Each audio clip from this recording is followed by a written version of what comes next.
Yo, what's good, y'all, man? Hey, good morning, everybody in the battle rap community. Shout out to everybody in the battle rap community. Couple things I wanted to talk about real quick, man. And shout out to Piper Boy because that's how I got basically, you know what I'm saying, the info to watch the interview. And shout out to Jay Black for doing the interview. But anyways, so Beasley gets interviewed by Jay Black, right? So Jay Black interviews Beasley. And they basically was talking about, you know, the Kings versus Queen event. Because, you know, it's going to be like, what, $25 for the event or whatever, right?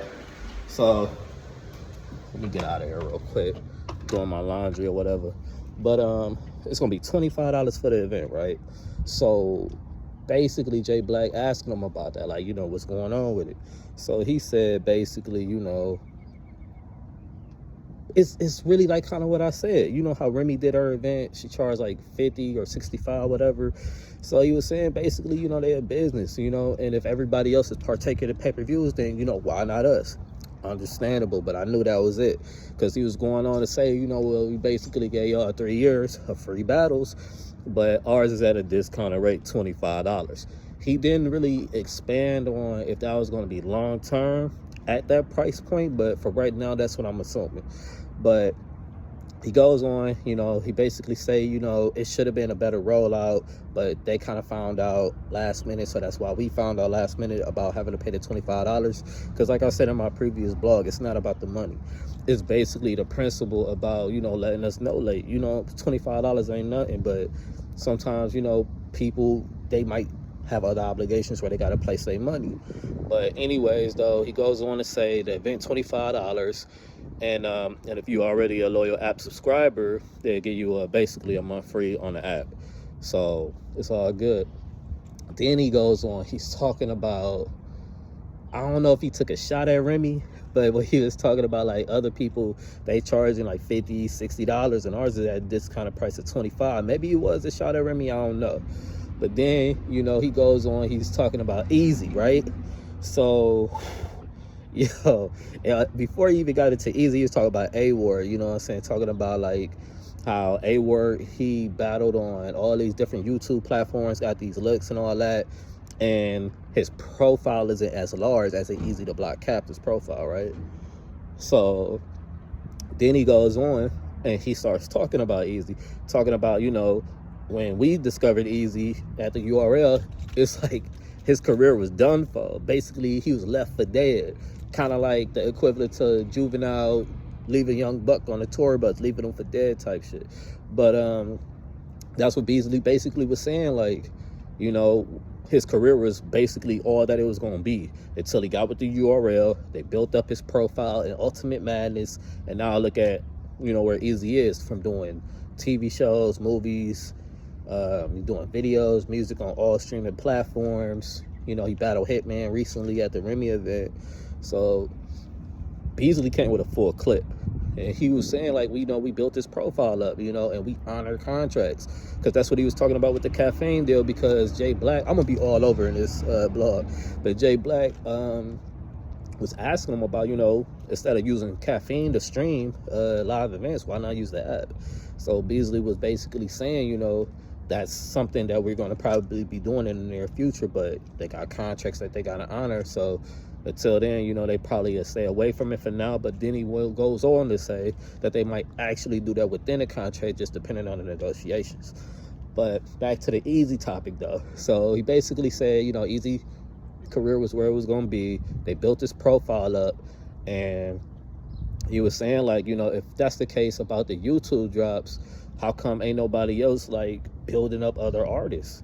You know, like, and he said like all the time that they've been on the app, and, you know, YouTube, a big ass platform, how come nobody else built, you know, other talent or cultivated the talent?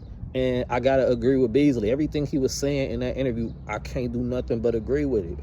They did build up Eazy's profile, because like I said, I ain't gonna hold you, I first heard of Eazy, I seen him, he battled Twerk.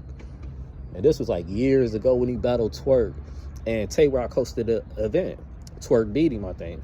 But it was years ago. That was like my introduction to Eazy. But to be honest, I wasn't really checking for Eazy until like basically the Ultimate Madness situation at the URL.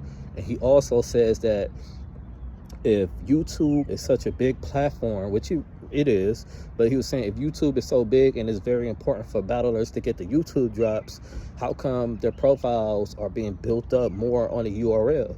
Because, you know, you got the argument, people saying like, all right, you know, you on an app, but you not really getting any exposure. People ain't gonna know who you are.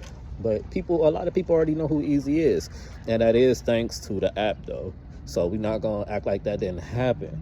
But he was saying like, you know, you got other platforms that had all of this time within the YouTube algorithm, the YouTube space, that nobody's building up other talent. So it frustrates them when they take a group of guys, you know, and they give them the opportunity and they build up their profiles, and nobody else is doing that, but they want to, you know, benefit off the talent. And I mean, he got a point there though. You know what I'm saying? This ain't even no jab at King of the Dot or RBE, but I will say that John and Bullpen, he was building up talent, but that was like a while ago. That was pre-pandemic though, because URL be doing that pre-pandemic and after the pandemic. John, he has the credit for, you know what I'm saying, like building up artists such as Chef Trez, Loso, Bad News. They came through John platform. But other guys, since, you know, this whole pandemic thing happened and URL went to the app, YouTube is wide open. Ain't nobody been doing that. And then he also said, like, in all of them years that they walked away from YouTube, how many battles went platinum on YouTube? And he said 8, and they responsible for 3 of them. So it's like, damn, when you really think about it, man, like, URL is really it. We always been saying they the NBA of this battle rap stuff, but when he put it into perspective like that, it broke it down, he has a point.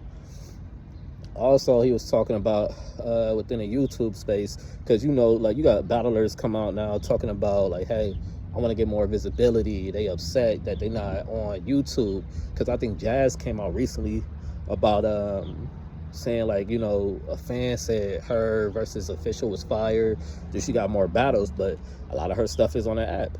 She do got a lot of content on YouTube still, but a lot of her recent shit is on the app. But Beasley said, he's like, all right, if you want to get a YouTube drop, take a lower number, and, you know, and then we'll put your battle on it on YouTube. And he said a lot of them always say no. So it's like, when you think about it like that, you can't complain. Like I always tell people, man, you only are what you're able to negotiate. If you don't want to bet on yourself to get that visibility, or think, you know, your content is fire enough to be able to withstand that punch and pay to get yourself on YouTube, then you can't really complain, man, because it doesn't make sense. It does not make sense. So you got to stop doing that. I'm not saying that that everybody's doing that, but you cannot complain about you not having visibility when you're not willing to negotiate that into your terms. And that's for every battler, you know what I'm saying? It kind of like misses the big popular battlers like a Nitty or a Geechee and stuff like that. It don't really apply to them. But like a lot of the people who aren't as popular as those guys, it kind of apply to them. But Beasley came with a full clip though, man. He was addressing everything, man. I respect that about Beasley.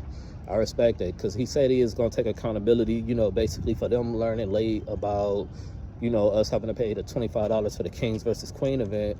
So, you know, that's just real shit. But the interview was dope though, man. If y'all ain't seen it, go see it. I think it's still on the Caffeine app on J Black's channel before he uploads it to YouTube. So, like I said, Beasley was dropping a whole bunch of stuff, man. Everything he talked about. Oh yeah, you go ahead.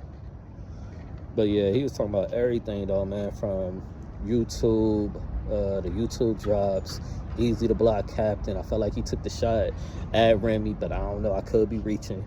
But it was just a crazy interview, man. But Beasley was spitting all facts though, man. And, you know, Beasley don't really be coming out like that. So that's even more something to respect about that guy. But anyways though, man, anything else come up in the culture, man, I'm gonna be right back here doing another vlog. But until then, man, it's your boy Eazy. I'm out.